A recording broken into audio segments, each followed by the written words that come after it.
Welcome back, Demons. I'm Caroline Stuckey, and we have a few announcements for you. Support our Special Olympic athletes next week by participating in Unified Spirit Week next week. Mindful Monday. Wear your favorite pajamas and get ready to ease into a unified mindset. Takes a Team Tuesday. Wear your favorite sports team attire and learn how to be a team player. Wellness Wednesday. Dress in your 80s gear and let's get physical. Thoughtful Thursday. Wear your favorite number because everyone counts.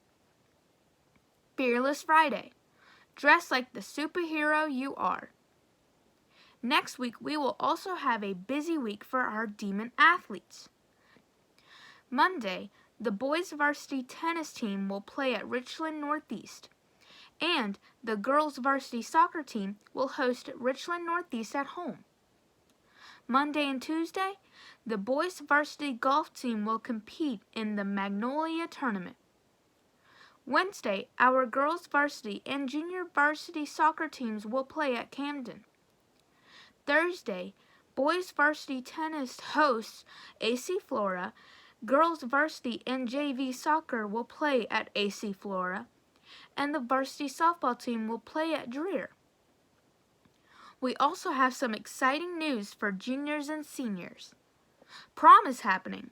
The theme is Moonlit Night, and the event will be held Friday, May 21st from 8 until 11 p.m. Tickets will be on sale April 12th through May 7th. Tickets purchased April 12th through April 23rd will be $25 per person, and tickets purchased April 26th through May 7th will be $35 per person. Prom will be held outdoors on the LEHS campus. In case of inclement weather, it will be moved to the cafeteria/courtyard.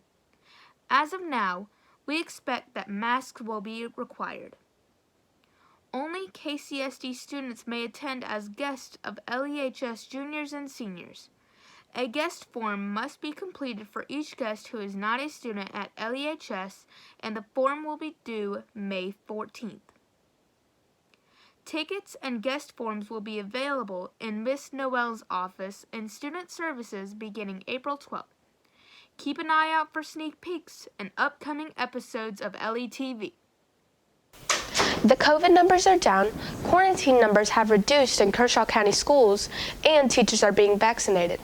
1 year after we found out we were moving online, life is starting to look a little more like it did. But are we ready to ditch the mask and go back to pre-COVID? The phone rings. As the teacher moves to answer it, students' eyes wander the room, wondering who will be next. As she hangs up, she looks at the person next to you and says, "Please take your things to the nurse's office." You breath a sigh of relief, but wonder if you'll be next. This was a daily occurrence the weeks following Christmas break, as the number of LE students isolated or quarantined topped 30%. However, on January 21st, Kershaw County School District reduced the length of time students quarantine, and those numbers immediately began dropping.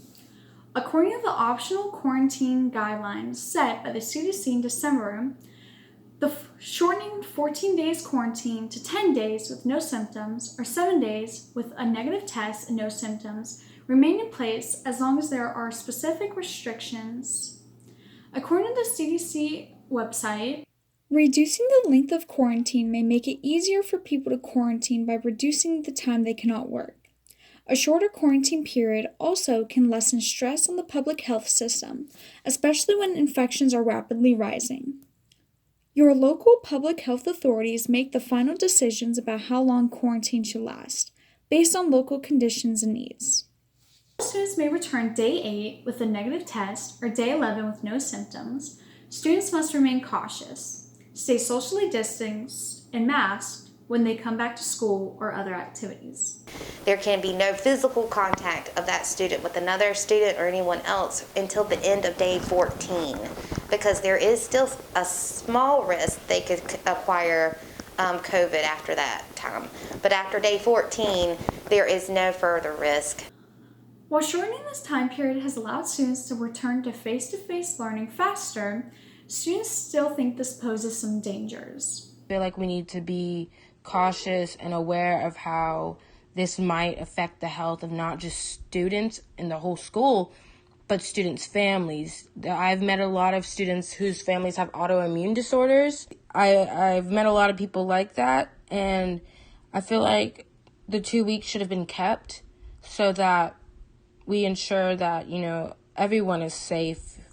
Although only 60% of our school is face-to-face, some classrooms still struggle to keep students 6 feet apart.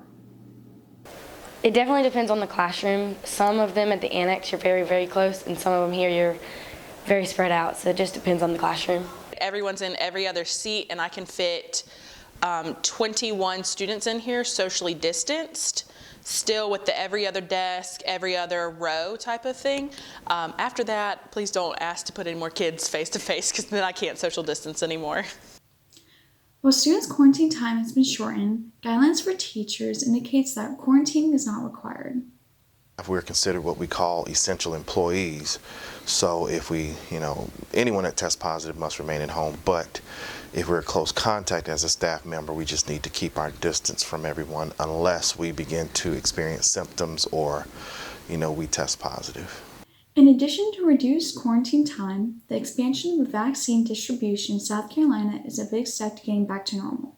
On March 8th, the vaccine became available to teachers who choose to take it. And the first clinic distribution in South Carolina was held last week. Well, with teachers getting vaccinated, it'll increase a lot of the confidence that we are doing everything that we can do to prevent spreading COVID at school. And there are even some studies saying that teachers are the ones that spread it in the schools and not students. While the number of cases continue to remain low, as the spring weather arrives, this may encourage students to let their guard down when it comes to safety. There are still some elderly people that may not have finished their vaccination series, and students, the majority of students aren't able to get the vaccination. And it is always important to remember, even if you don't have symptoms or severe illness, it's possible for you to spread it to someone that it could hurt. Stay diligent, Ellie. We encourage you to continue to wear your masks, wash your hands, and stay socially distanced until the experts tell us the threat is over. That's it for this week, Demons. This is Caroline Stuckey signing off.